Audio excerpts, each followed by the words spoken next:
Hello, everybody. Miss Debbie here. Nice to see you this evening. Glad you can join me. Tonight, I have a couple of new stories for you, and just to tuck you in on these last few days of winter. Well, it's still getting dark early, and we just want to snuggle into Lily White's party. So let's get started. Hello, everybody. How are you? How are you? How are you? Hello, everybody. How are you? How are you today? I hope you're fine. I hope you had a swell day. Every day should be a wonderful, swell day, right? It's chilly in this room in the library, so I'm just wearing my shawl. So, did you go somewhere today? Maybe you went to Grammy's house. Did you go to the park with the babysitter? A friend's house? Dropped off at a friend's house? Maybe you went to school. Maybe. Sometimes my mommy takes me over to my friend's house to play. Sometimes she's gone a little while, and sometimes she's gone all day. But my mommy comes back, my mommy comes back, my mommy comes back to get me. My mommy comes back, she always comes back, she never would forget me. Ah, that's one good thing about mommies. They love us and they don't forget us. So don't forget to always give your mommy a big hug and a kiss. They need mommies need that. Yes, they do. So should we do Thumbkin tonight? I was gonna not do it, but we could do it, right? So rub your hands together, make your fists, put them in your lap. Where is Thumbkin? Where is Thumbkin? Here I am. Here I am. How are you today, sir? Very well, I thank you. Run away. Run away. Where is Pointer? Where is Pointer? Here I am. Here I am. How are you today, sir? Very well, I thank you. Run away. Run away. Where is Tall Lady? Where is Tall Lady? Here I am. Here I am. How are you today, ma'am? Very well, I thank you. Stride away. Stride away. Where is Ringman? Where is Ringman? Here I am. Here I am. How are you today, sir? Very well, I thank you. Run away. Run away. Where is Pinky? Where is Pinky? Here I am. Here I am. How are you today, dude? Very well, I thank you. Skip away. Skip away. All right, shake out your hands. They've worked hard all day. Play the piano a little bit. Scratch your shoulders. Ooh, if you want, you could scratch your head. Oh, give a self hug while you're at it. That's good. Oh, so, a new book today, Grumpy Duck by Joyce Dunbar, illustrated by Peter Horacek. Uh-oh, grumpy. Can you make a grumpy face? Go ahead, you can make a grumpy face. I suggest you look in the mirror when you make a grumpy face. Then you'll make yourself laugh.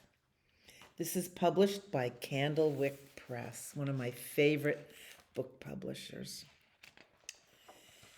Duck was feeling grumpy.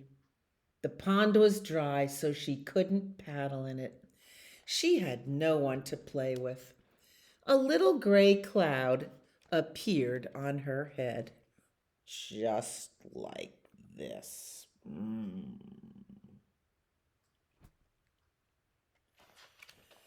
She waddled over to Dog, who was digging a hole.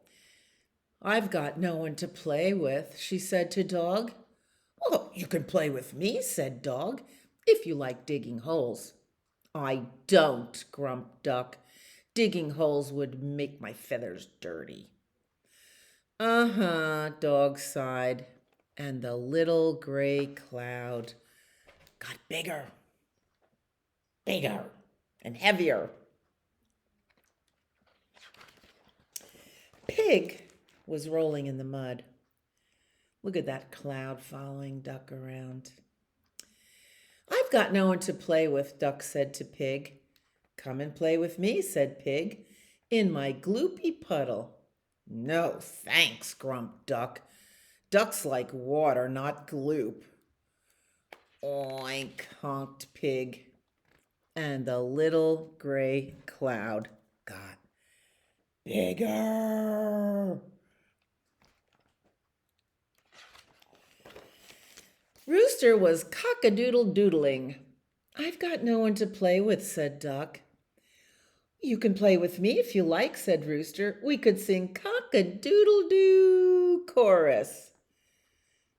I just don't do cock-a-doodle-dooing, said Duck. Squawk, said Rooster. And the little gray cloud got bigger.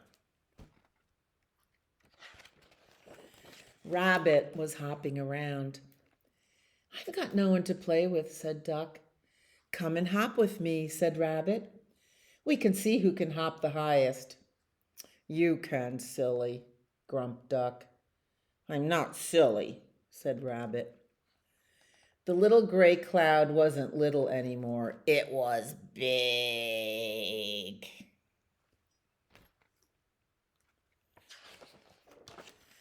Tortoise was dozing in his shell. I've got no one to play with, said Duck, tapping his shell with her beak. Well, you can doze with me, said Tortoise. It's very peaceful when you take a nap. Boring, more like, grumped Duck. Tut, tut, tutted Tortoise. And now the gray cloud was huge. Cheer up, Duck, said Goat, who was busy eating a t-shirt on the line. I've got no one to play with, said Duck.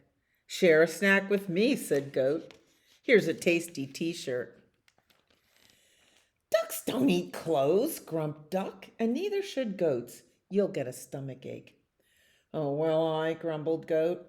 And now the great gray cloud was ginormous.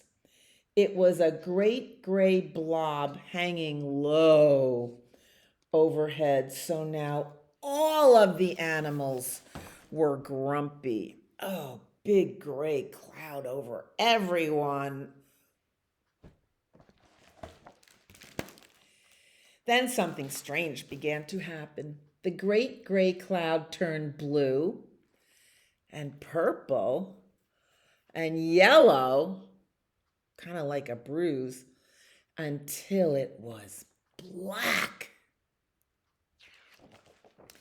Sitting beneath this ginormous black cloud were a dog who had stopped wagging his tail, a pig whose ears were droopy, a rooster who was no longer cock-a-doodle-dooing, a rabbit who had lost his hop, a tortoise who had decided to stay in his shell forever and ever, a goat who scowled at the big black cloud, and a duck who was still grumpy. Duck made everyone grumpy by being grumpy.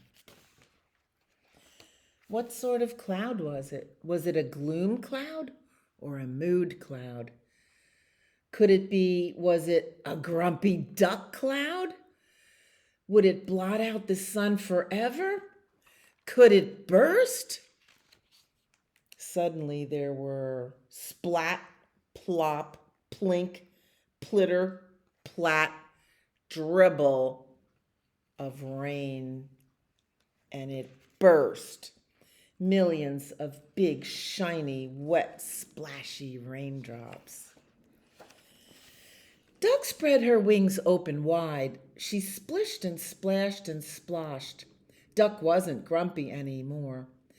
I'm waddling in the rain. Quack, quack, she sang. One by one, they all joined in. I'm plopping in the rain. Oink, oink. I'm barking in the rain. Woof, woof. I'm cock-a-doodle-dooing in the rain. I'm hopping so high, hip, hop, splash. I'm drinking up the rain. Slurp, slurp. What a glorious feeling, bleated Goat. We're happy again, just waddling and paddling by the pond. They all sang in chorus. And where was the big black cloud? Gone, and in its place was a bright, shiny rainbow. The end. Are you happy on rainy days? I do. I am. I love rainy days. Because you could do everything in the rain that you could do in the sun. You just have to wear your raincoat and boots. You can come to the library. Maybe you didn't want to play in the park in the rain, but you could still invite friends over to play with. All sorts of things. Oh boy, are we? I'm tired. Oh, I better get ready for bed. This is the way we wash our face, wash our face, wash our face. This is the way we wash our face before we go to bed. This is the way we comb our hair, comb our hair, comb our hair. This is the way we comb our hair before we go to bed. This is the way we brush our teeth, brush our teeth, brush our teeth. This is the way we brush our teeth before we go to bed. This is the way we blow a kiss, blow a kiss, blow a kiss. This is the way we blow a kiss before we go to bed. Day is done, gone the sun, from the land, from the hills, from the sky. All is well, safely rest. Sleep is nigh. Do you sleep with your hands folded under your face? When we say sleep is nigh, that means sleep is near. And it's just an old-fashioned word that rhymes with the word before it. Okay, let's do Twinkle. Hi, Twinkle. I love to look into the night sky. Maybe you do too. It's kind of gets dark early, so maybe you're still awake. Let's see, is it in the morning or at night? It's in the night, I think, when you could see Jupiter. You could still see Jupiter. Jupiter's probably the first thing up in the sky at night, and Venus. And then we start to look for Twinkle. Starlight, star bright. First star I see tonight. I wish I may, I wish I might have the wish I wish tonight. Make a good wish. Twinkle, twinkle, little star, how I wonder what you are. Up above the world so high, like a diamond in the sky. Twinkle, twinkle, little star, how I wonder what you are. Twinkle's going to look over us all night and keep us safe. And then in the morning, he goes to sleep when the sun comes out. So good night, Twinkle. Thanks for watching over us. Now I'm going to read one of my favorite stories by Helen Lester. She just writes these wonderful little stories, and most of them are illustrated by Lynn Munsinger. This one is called Listen, Buddy. It's published by Houghton Mifflin. There's Buddy.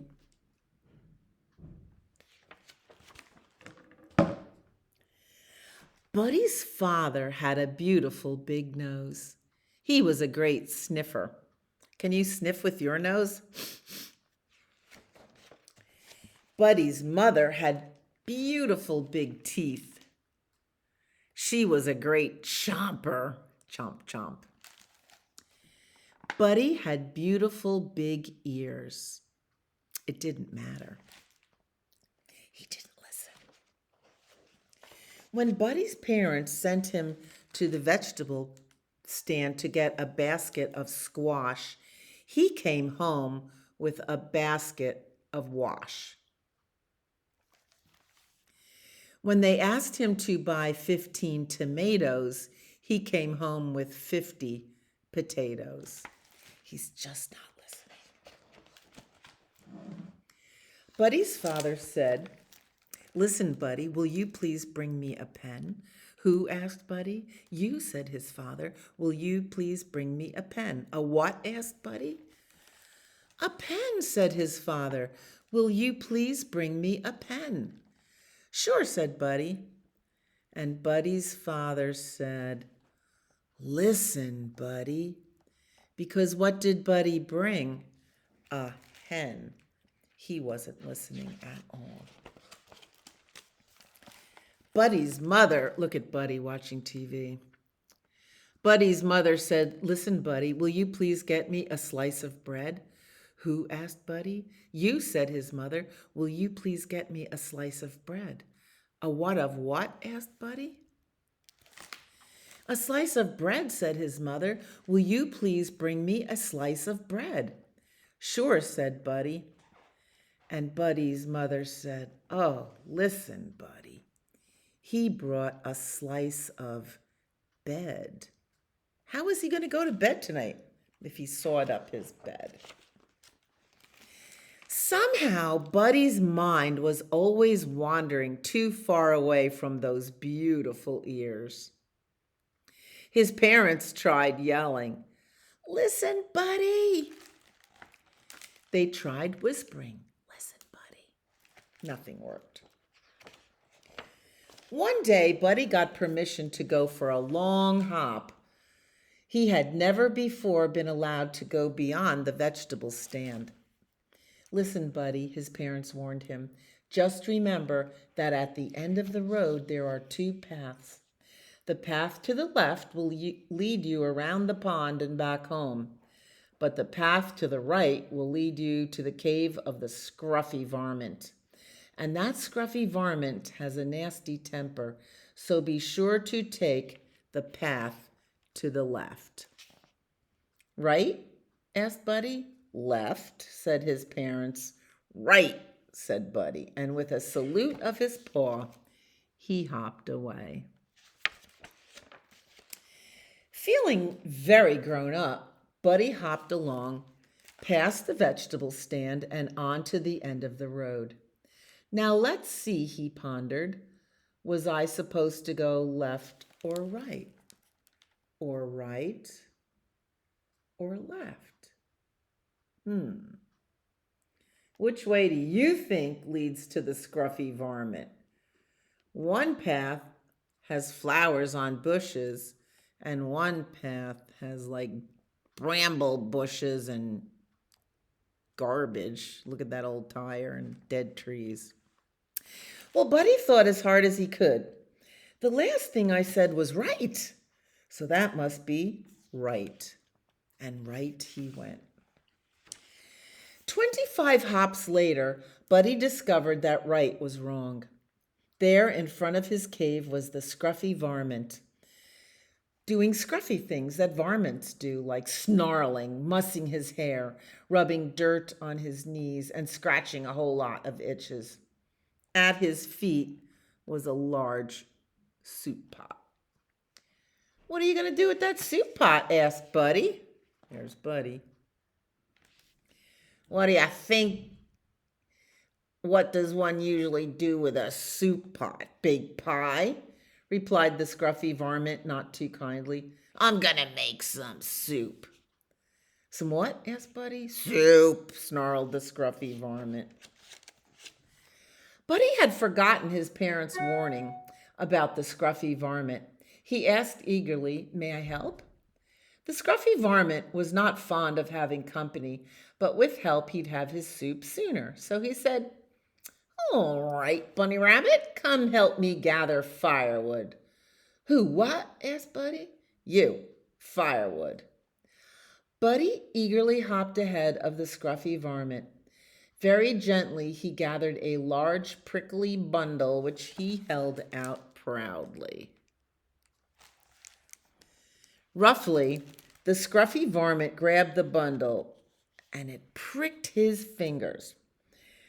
"I said firewood, not briarwood," he yelped, plucking the sharp thorns from his paws. Later, when the pot was filled with water, the scruffy varmint lay against a rock, licking his paws and barking orders. Hustle, Bunny Rabbit! Get the flour! Yes, sir, said Buddy. And what did he get? Flowers. 5 pinches of salt. Yes, sir, said Buddy. And he got 5 inches of salt. 15 tomatoes. Yes, sir, said Buddy. And he brought 50 potatoes. And a big load of squash. Yes, sir, said Buddy. The scruffy varmint rose and gave the soup a stir. He took a taste. It tasted a little like, well, a little like maybe it needed some pepper or something. Bunny Rabbit, get the pepper from the left side of the kitchen sink, the varmint growled. Who get the what from the where side of the where what? Asked Buddy. The scruffy varmint replied, Who get the what from the where side of the where what? Never mind. He stalked into the kitchen and got the pepper himself and sprinkled it into the soup. There, he snarled. Now, Bunny Rabbit, put the soup on the fire. Buddy put the soup in the fire.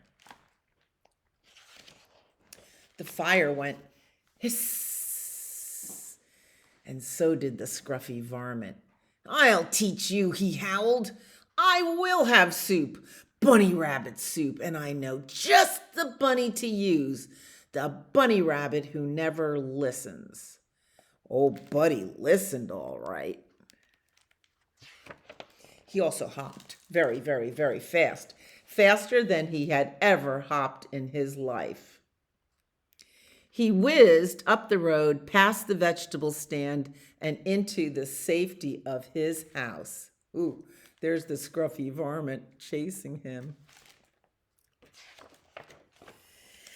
And a little later, when Buddy's parents asked him to bring a pen and a slice of bread, Buddy listened. He learned his lesson. Isn't that a fun book? I love Helen Lester books. Well, it's getting time for Lily White's party, I think. I'm tired. I put clean sheets on my bed today, and they smell good, and they're nice and fresh. I can't wait to go to bed. Does that make you happy when you have clean sheets? If you're happy and you know it, wink your eye, wink, wink. If you're happy and you know it, wink your eye, wink, wink. If you're happy and you know it, you really ought to show it. If you're happy and you know it, wink your eye, wink, wink. If you're happy and you know it, blink both eyes, blink, blink. If you're happy and you know it, blink your eyes, blink, blink. If you're happy and you know it, then you really ought to show it. If you're happy and you know it, blink your eyes, blink, blink. If you're happy and you know it, nod your head, nod, nod. That also means yes. Are you happy? Yes. If you're happy and you know it, nod your head, yes. If you're happy and you know it, you really ought to share it. If you're happy and you know it, nod your head, nod, nod. Now this one is getting ready for sleep. If you're happy and you know it, take a deep breath. If you're happy and you know it, take a deep breath. That's called in through your nose and sigh it out. If you're happy and you know it, you really ought to show it. If you're happy and you know it, take a deep breath. That will make you want to go to sleep. So, oh my God, it make me want to go to sleep. It is time for Lily White's party, right? So let's take a rowboat to dreamland. You ready? Like wink and blink and a nod. Remember that story? Row, row, row your boat gently down the stream. Merrily, merrily, merrily, merrily, life is but a dream. Again, row, row, Row your boat gently down the stream. Merrily, merrily, merrily, merrily, life is but a dream. Oh, so I do have another story for us tonight. This one is a famous one called Corduroy by Don Freeman. Every library has a copy of this book. So Don Freeman, he wrote the story and he drew all the pictures. This is published by the Viking Press. Corduroy is a bear who once lived in the toy department of a big store. Day after day, he waited with all the other animals and dolls for somebody to come along and take him home.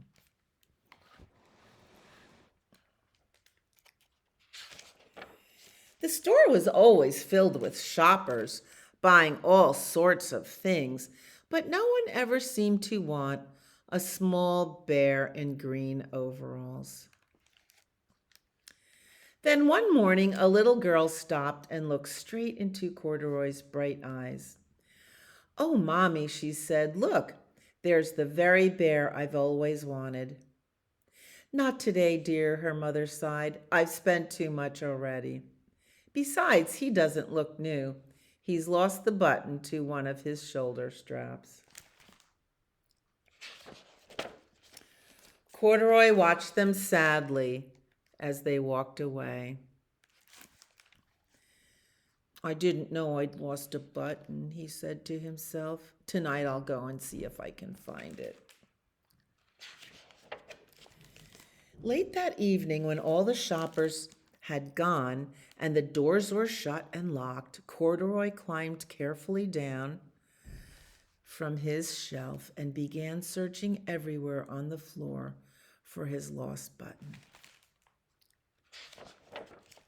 Suddenly, he felt the floor moving under him.